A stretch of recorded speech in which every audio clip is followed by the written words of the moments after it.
오늘은 시편 58편입니다. 시편 58편입니다.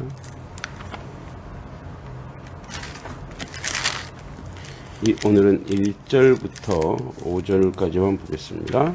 시편 58편. 통치자들아, 너희가 정의를 말해야 하거늘 어찌 잠잠하냐. 인자들아, 너희가 올바르게 판결해야 하거늘 어찌 잠잠하냐. 아직도 너희가 중심에 악을 행하며 땅에서 너희 손으로 폭력을 달아주는도다.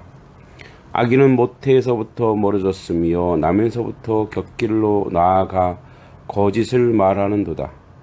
그들의 독은 뱀의 독 같으며 그들은 귀를 막은 기머거리 독사 같으니 술사에 홀리는 소리도 듣지 않고 능숙한 술객의 요술도 따르지 아니하는 독사로다. 아멘. 자, 오늘은 58편의 개론식으로 한번 정리해 보도록 하겠습니다. 먼저 이 표제를 보면 다윗의 믹담시 인도자를 따라 알다스 헷에 맞춘 노래라고 되어 있습니다. 이제 다윗의 시임을 알 수 있죠. 58편은.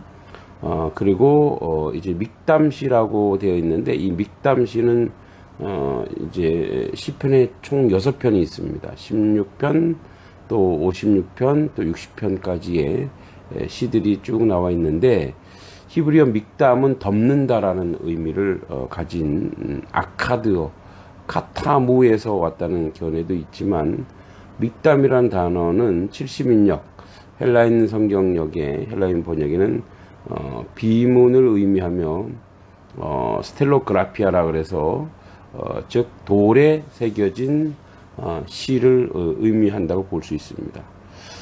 믹담 시인 58편은 다른 믹담 시인 57편의 표제에 언급되어 있듯이 사울 왕을 피해 은신처에 숨어 있을 때 지었던 시로 추정되고 있습니다. 그리고 시의 내용에서도 볼 수 있듯이 다윗이 나라의 절대 권력자인 왕이 되었을 때 지었던 시가 아님을 알 수 있습니다. 이 시에서 다윗은 통치자들의 악행을 고발하고 있습니다. 그래서 먼저 오늘 이제 전체적인 걸 보면 1, 2절에 통치자들아 너희가 정의를 말해야 하거늘 어찌 잠잠하냐. 인자들아 너희가 올바르게 판결해야 하거늘 어찌 잠잠하냐. 아직도 너희가 중심에 악을 행하며 땅에서 너희 손으로 폭력을 달아주는도다. 이렇게 되어 있습니다. 이제 인자들은 이 문자적으로 해석하면 사람의 아들인데 죄성을 지닌 인간들의 자존심을 강조한다고 볼 수 있죠. 그래서 통치자들이죠. 어떻게 보면 이 통치자들이 악을 행하고 또 자기 마음대로 악한 일을 꾸미고 마음에 품은 악을 결국 행동으로 옮겨 폭행을 일삼는 자들을 이야기하고 있고 이러한 악인의 행태는 계속 3, 4, 5절에 계속 언급했듯이 그들이 모태에서 죄성을 지닌 악한 자로 술사의 소리나 술객의 요술에도 전혀 말을 듣지 않는 위험한 독사로 비유되고 있습니다. 독을 가진 독사가 술사의 통제에 벗어났다는 것은 주위 환경에 매우 위험한 상태를 의미합니다. 악인들은 여러 가지 행태를 알았던 다윗은 그 악인에 대해 직접 행동으로 대응하지 않고 하나님께 호소하고 있습니다. 6절에서 악인이 위험한 존재이지만 이빨 빠진 사자 같은 무기력한 존재가 되기를 소원하고 있습니다. 하나님이여 그들의 입에서 이를 꺾으소서. 여호와여 젊은 사자의 어금니 꺾어내시며. 이렇게 되어 있습니다. 또 7절에는 흐르는 물같이 급히 사라지는 소멸된 존재와 부서진 화살처럼 무기력한 존재가 되기를 또 소원하고 있습니다. 그들이 급히 흐르는 물같이 사라지게 하시며 겨누는 화살같이 꺾임 같게 하시며 8절에 소멸하여가는 달팽이 같게 하시며 만삭되지 못하여 출생한 아이가 햇빛을 보지 못함 같게 하소서. 그래서 소멸한 달팽이처럼, 그리고 출생 예정인 태중에서 아기가 유산되어 세상의 빛을 보지 못함 같이 소멸되기를 소원하고 있습니다. 구절 역시 가마를 뜨겁게 할 수 있는 가시나무가 그 역할을 제대로 하지 못하고 바람에 휩쓸려 감같이 소멸하는 존재가 되기를 소원하고 있습니다.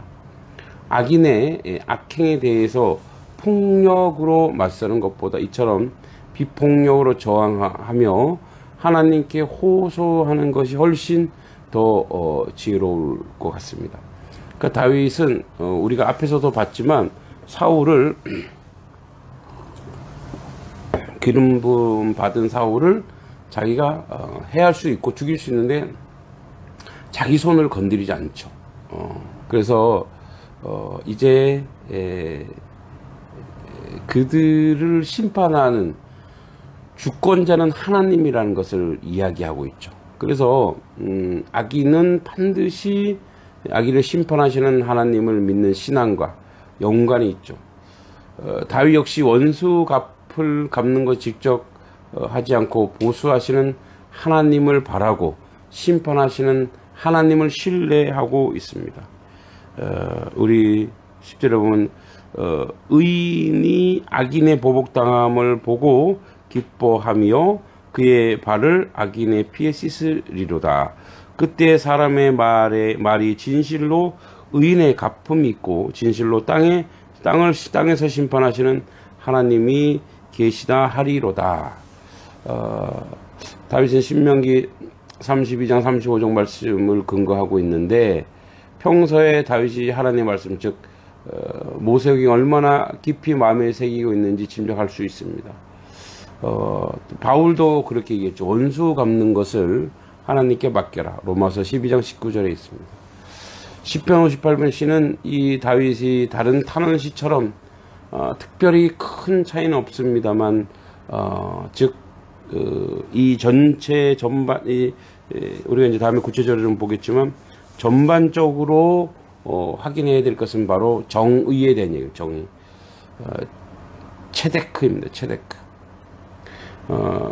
그래 이제 이 정의는 특별히 통치자들에게,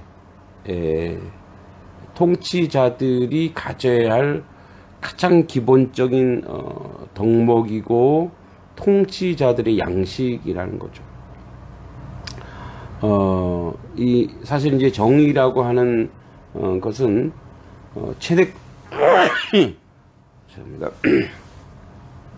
체데크와 미슈파트가 있는데, 이제 여기서 두 단어의 상당히 유사성이 있지만 개역개정의 체데크는 정의, 미슈파트는 공의로 번역하고 있습니다.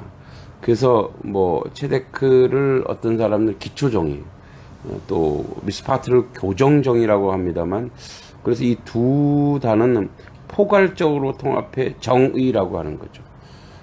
그러니까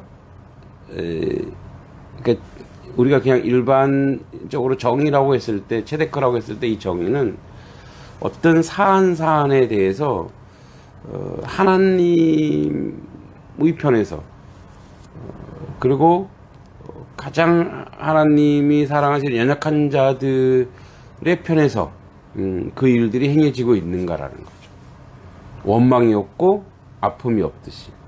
미슈파트는 하나님이 이 세상을 창조할 때 오는 하나님의 공의,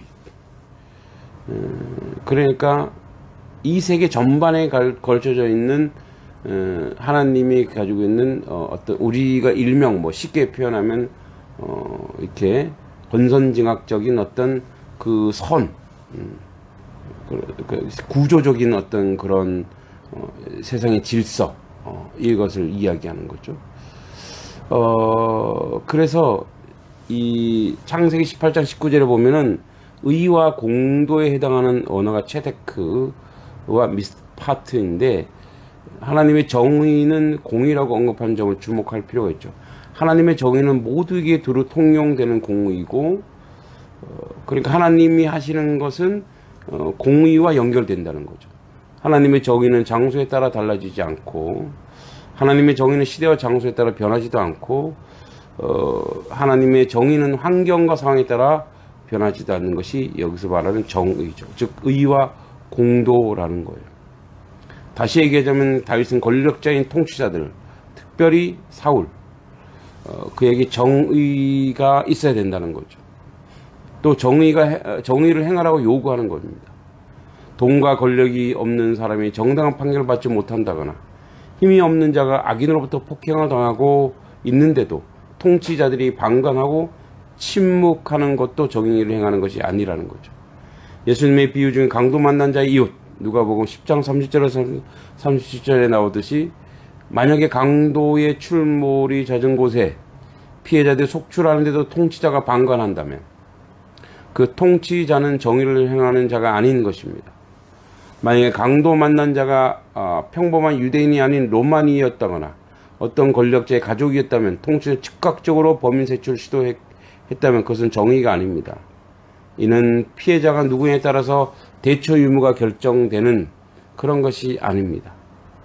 통치자는 공평하고 바른 판결을 해야 되는데 하나님 앞에서 해야 됩니다.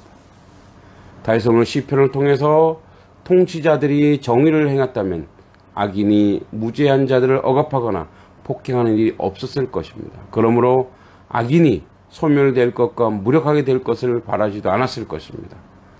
오늘날 역시 정의가 행해지는 사회라기보다 약자의 인권을 짓밟는 일이 너무나 많은 시대가 되었습니다. 우리가 고통받고 있는 이 시대, 하나님은 다 듣고 계십니다.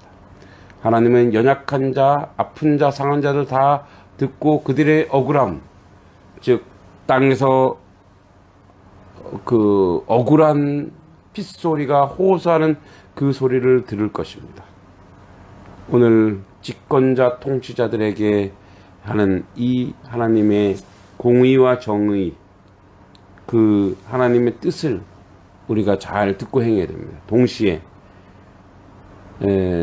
하나님의 공의와 정의가 실현되기 위해서 우리는 심판자가 아닙니다. 그러므로 하나님이 그 일을 행하실 수 있도록, 하나님께서 그 역사를 만들어갈 수 있도록 우리는 묵묵히 기도하여 하나님의 공의와 정의가 우리 인생 가운데 또 우리 주변의 연약한 자들 가운데 세워질 수 있도록 기도하는 것이 우리의 삶의 자리인 것입니다. 하나님의 공의와 정의는 그 원리상, 그 법칙상 그대로 실현될 것입니다. 악인의 자리가 아니라 하나님이 원하시는 의인의 자리에서 기도하는 하나님의 백성 되길 간절히 기도합니다. 하나님 아버지 은혜 감사합니다. 주의 뜻과 주의 은혜 가운데 모든 것을 이루고 감당하는 하나님 백성 되게 하여 주시옵소서. 시편 58편에 보듯이 통치자들이 불의함으로 말미암아 고통받고 상한 자들이 있었습니다. 그러나 정의와 공의는 실현될 것입니다. 하나님의 뜻은 완벽하게 완전하게 이루어질 것입니다.